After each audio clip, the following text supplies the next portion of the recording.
Misaki के बारे में ऐसे अजीब बातें सुनकर कोची को उसके बारे में और जानना होता है।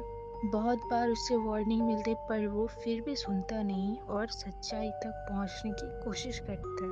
कोची जो न्यू स्टूडेंट है वो मिसाकी के पास जाता है। जहाँ मिसाकी अकेले बैठा हुआ देख के वो उससे हाय हेलो करता है, लेकिन मिसाकी उसे अजीब नजरों से देखती है और उससे पूछती है क्या तुम ठीक हो। एंड देन पूछती है कि तुमको अपने ध्यान रखना चाहिए बिकॉज वो स्टार्ट हो गया है। एज अ व्यूवर्स हमें नहीं पता चलता कि उसका बोलने का मतलब क्या है, बट आगे जान पाएंगे कि क्यों कोची को खुद के ऊपर ध्यान रखना चाहिए। फिर हम देखते हैं आर्ट क्लास जहाँ एक लड़का एक लेमन की अजीब सी पिक्चर बना रहा होता है जो कि देखने में बहुत क्रीपी और वियर्ड होती है। उसके बाद ही हमें कॉरिडोर का सीन दिखाया जाता है जहाँ पे 3 लड़के कोची, ताशी और मोची बात कर रहे होते हैं। बातों बातों में ही ताशी कोची को कुछ बताना चाहता है, चीज के लिए वार्न करना चाहता है, बट मोची उसे रोक देता है, जिससे बहुत ऑकवर्ड सिचुएशन बनती है। कोची स्मार्ट मूव लेते हुए वो लाइब्रेरी के अंदर चला जाता है जहाँ मिसाकी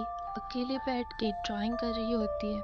कोची वहाँ जाके अगेन उससे बात करने की कोशिश करता है और उसके आई पैच के पीछे का राज पूछता ही है कि वहीं लाइब्रेरियन आ जाते हैं और आके उसको वार्न करते हैं। दोस्तों यहाँ लगता है कि सारे के सारे मिसाकी को इग्नोर कर रहे होते हैं, बट किस लिए वो तो पता चलेगा बाद में। वहीं मिसाकी बैठी होती है बट उसको ना भगाकर वो कोची को भगा देते ताकि क्लास में जा सके। ये सारा कुछ देखकर कोची खुद को रोक नहीं पाता और वो चला जाता है उसी हॉस्पिटल जहाँ पे वही नर्स रहती है जो पहले उसकी देखभाल करती थी जब वो एडमिट था हॉस्पिटल में।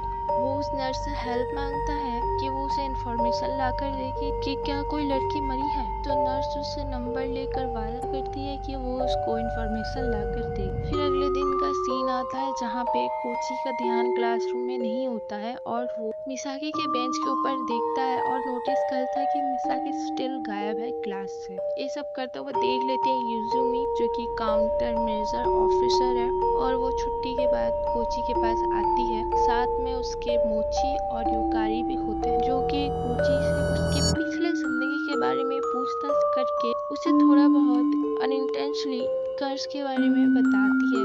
बट यहाँ पे कोची अगेन ध्यान नहीं देता, वो मिसाकी को देख के उसका पीछा करने लगता है। पीछा करते करते वो अचानक से एक डॉल शॉप में आ जाता है जहाँ पे एक क्रीपी सी डॉल देख के वो डर जाता है। फिर वो अंदर शॉपकीपर के पास जाता है जहाँ पे थोड़ी बहुत बातें करने से पता चलता है कि ये शॉप डेड हो चुका है, यहाँ पे कोई नहीं आता और अगर कोची कोई चीज़ खरीदेगा तो उसे 50% डिस्काउंट मिलेगा। ये सोचकर वो शॉप को एक्सप्लोर करता है। दोस्तों उसे मिलती है एक ऐसी डॉल जो हूबहू मिसाकी के जैसे दिख रही होती है। वो देखकर वो शॉक भी हो जाता है और थोड़ा डर जाता है। अचानक से आ जाते हैं मिसाकी, पता नहीं कैसे बट मिसाकी आ जाती है। मिसाकी को देख के वो थोड़ा घबरा जाता है बट फिर वो डॉल के बारे में बातें करते हैं। अचानक से मिसाकी जो कि अगले ही दिन मना कर चुकी थी, जो अपने आई पैच के बारे में कुछ भी शेयर नहीं करना चाहती, वो उससे ऑफर करती है तुम चाहो तो तुम मेरे आई पैच के पीछे देख सकते हो कि आखिर वो क्या है, और वो खुद ब खुद अपना आई पैच हटा देती है। इसी के साथ और यही सस्पेंस के साथ ये एपिसोड खत्म होता है। एपिसोड 3 में हमें पता चलेगा कि क्या है मिसाकी के आई पैच के पीछे, क्या है उसका राज। क्या कोची की जान चली जाएगी इस राज के पीछे, या फिर कोची सॉल्व कर पाएगा वो कर्स जो लेता है बच्चों की जान।